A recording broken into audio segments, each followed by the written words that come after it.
Assalamualaikum warahmatullahi wabarakatuh. Halo anak-anak semuanya, selamat pagi. Bagaimana kabar kalian hari ini? Semoga kalian dalam keadaan sehat walafiat, tetap semangat belajarnya, dan tetap mematuhi protokol kesehatan. Anak-anak, tidak kerasa ya, kita sudah masuk di bulan Oktober, dan itu artinya sebentar lagi kalian akan melaksanakan ujian tengah semester.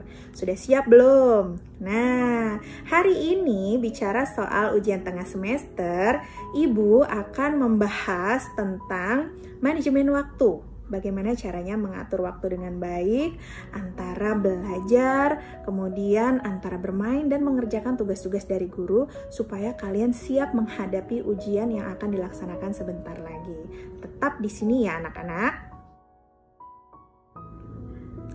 Baik anak-anak, sebelum kita membahas lebih lanjut tentang manajemen waktu, Ibu akan memaparkan terlebih dahulu tujuan pembelajaran hari ini.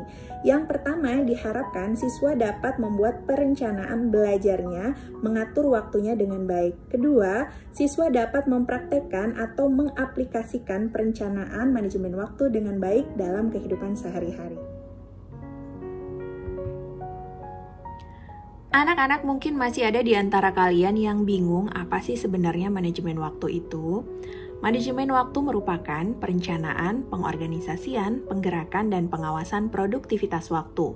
Mengelola waktu belajar bukan berarti kehilangan waktu luang untuk bersenang-senang, bukan pula berarti bahwa waktu dalam 24 jam per hari harus dihabiskan untuk belajar. Justru sebaliknya, anak-anak, prinsip utama dari pengelolaan waktu secara efektif adalah pembagian waktu yang efektif untuk kegiatan-kegiatan yang meliputi waktu untuk belajar, waktu untuk bekerja, waktu untuk membantu orang tua, dan kegiatan sosial maupun waktu bagi diri sendiri untuk bersantai. Nah, anak-anak, di sini ada beberapa prinsip manajemen waktu. Yang pertama, tujuan adalah kunci utama. Gambarkan hasil akhir dengan jelas. Maksudnya adalah mengatur waktu tanpa memiliki rencana dan tujuan justru adalah penghamburan waktu. Begin with the end of the things, mulai segalanya dari akhir. Maksudnya adalah pikirkan apa hasil akhir yang akan Anda raih dan alami. Banyak orang memanfaatkan waktunya dengan baik setelah melihat hasil akhir dirinya dengan sangat jelas. Nah, jadi apalagi kalian yang kelas 9 nih, tujuan akhir kalian di SMP ini adalah gimana caranya kalian bisa lulus dengan hasil yang memuaskan kan pastinya. Kemudian yang kedua, be flexible. Please, believe me, percayalah sama ibu. Jadilah fleksibel. Maksudnya adalah hidup ini bukanlah seperti matematika di mana 1 tambah 1 sama dengan 2. Namun terkadang mengharuskan kita menyiapkan plan A, plan B, bahkan sampai Z. Jadi anak-anak tidak usah terpaku pada to-do list yang Anda buat hari ini. Bersikaplah fleksibel pada diri kalian agar semuanya bisa berjalan dengan sebaik mungkin. Kemudian yang ketiga, selamatkan waktu dengan prioritas. Nah, pada pertemuan sebelumnya kita pernah membahas tentang skala prioritas. Jadi, apabila kalian memiliki to-do list 10 kegiatan yang ingin dilaksanakan, jangan memaksakan semuanya sehingga kehidupan kalian tuh menjadi kaku. Ambil 3 kegiatan terpenting di mana selanjutnya adalah opsional atau 20% kegiatan terpenting dari target kalian hari ini, maka akan dijamin kalian sudah menyelesaikan 80% dari semuanya. Setidaknya untuk mendekati cita-cita kalian ya. Oke anak-anak, yang keempat, use single handling, fokus dalam satu waktu. Ketika memutuskan untuk mengerjakan suatu hal penting yang perlu kalian pelajari itu anak-anak, hindari semua gangguan, fokus. Pada saat belajar daring memang sulit ya karena yang dipegang adalah HP. Tapi kalian rubah mindset kalian bahwa kalian tuh harus fokus hari ini untuk belajar. Kalau pelajarannya sudah selesai, kalian bebas mau main apa aja menggunakan HP kalian. Kemudian yang kelima, refreshing, penghematan jangka panjang. Maksudnya di sini adalah jangan memaksa diri kalian untuk terus-menerus mengerjakan tugas. Jangan jadi penganut prinsip bahwa manusia seperti balon tiup yang suatu saat bisa pecah saat stres. Namun, semua yang tidak seimbang pasti tidak baik. Jadi, kalau kalian berpendapat refreshing itu membuang waktu, maka ketika kalian stres berat, merasa jenuh, maka waktu yang kalian buang menjadi lebih banyak lagi. Jadi, sekali-sekali bolehlah pada saat sore hari kalian nyantai di pantai atau kalian melakukan hal-hal yang bisa membuat kalian senang. Kemudian yang keenam, prinsip multitasking. Maksudnya adalah gambaran mudahnya itu seperti istilah waktu ketika menunggu dalam perjalanan atau bahkan ketika memenuhi call of nature dengan cara membaca buku, mendengar kaset, mendengarkan ceramah, mendengarkan motivasi atau tips pengembangan diri. Maka waktu kalian akan lebih berarti dibandingkan hanya menunggu tanpa melakukan apapun. Nah, jadi yang terakhir nih, do it now, don't procrastinate your activity. Nah ya, jadi prinsip terakhir yang paling penting adalah aspek action dari segala planning yang akan mewujudkan cita-cita kalian. Lakukan semua yang telah anak-anak rencanakan, selesaikan tugas yang terdata di to-do list kalian, kemudian manfaatkan waktu luang dan hindari menunda-nunda pekerjaan sebelum pekerjaan kalian jadi menumpuk dan membuat kalian bingung sendiri. Nah, ini anak-anak cara manajemen waktu buat kalian. Ya, yang pertama, perhatikan semua daftar kegiatan keseharian kalian.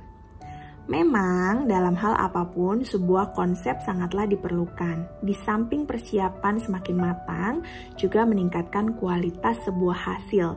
Begitu juga dalam hal cara mengatur waktu bagi pelajar. Seorang pelajar yang cerdas hendaklah memperhatikan apa yang menjadi tugas atau kegiatan sehari-harinya. Kemudian yang kedua, lakukan pengorbanan secara cerdas. Mencoba untuk menjadi juara kelas atau mendapatkan nilai yang baik di sekolah tidak akan terwujud tanpa mengorbankan sesuatu. Jadi anak-anak, mulailah menganalisa waktu kalian. Usahakan kalian untuk tidak terjebak pada hal-hal yang bersifat menurunkan semangat dan motivasi belajar. Kemudian yang ketiga, mengatur prioritas tugas. Nah, sebenarnya seorang pelajar nih boleh melakukan semua pekerjaan di waktu manapun. Apalagi belajar daring seperti sekarang ini ya. Ada waktu 24 jam tersisa untuk menyelesaikan tugas-tugas yang diberikan pada kalian. Namun, bukan pilihan yang cerdas jika kalian tidak memperhatikan keadaan tugas tersebut. Hanya mengandalkan semangat aja itu nggak cukup anak-anak. Jadi, kalian butuh skala prioritas untuk dikerjakan. Keempat, membagi tugas yang panjang dalam kegiatan yang lebih kecil. Sebagian tugas yang diberikan Bapak Ibu Guru itu memang nggak bisa dikerjakan dalam waktu yang singkat. Nah, berkaitan dengan hal ini, kalian harus pintar dalam mengatur waktu. Jika harus diselesaikan dalam waktu yang panjang, maka sebaiknya tugas tersebut dibagi ke dalam beberapa subtugas yang lebih kecil. Yang kelima, ini penting banget nih buat kalian nih, jangan takut untuk mengatakan tidak. Nah, pada kenyataannya, seorang pelajar memang harus memiliki banyak teman. Selain mengetahui ilmu lebih banyak dan pengalaman cara belajar semakin kompleks, juga mengetahui berbagai kesulitan belajar yang sering menghantui para pelajar, sehingga kalian tahu cara mengatasinya. Yang kelima, jangan takut untuk mengatakan tidak. Nah, jadi untuk kalian yang mungkin masih bimbang menentukan antara membalas chat teman atau ngerjain hal-hal yang penting, coba kalian tanamkan ke dalam diri kalian untuk selalu bilang tidak. Pokoknya saya harus selesaikan dulu tugas saya, baru saya melakukan pekerjaan-pekerjaan yang lain. Yang keenam, luangkan waktu untuk kegiatan kreatif dan produktif, serta yang terakhir, miliki istirahat yang efektif.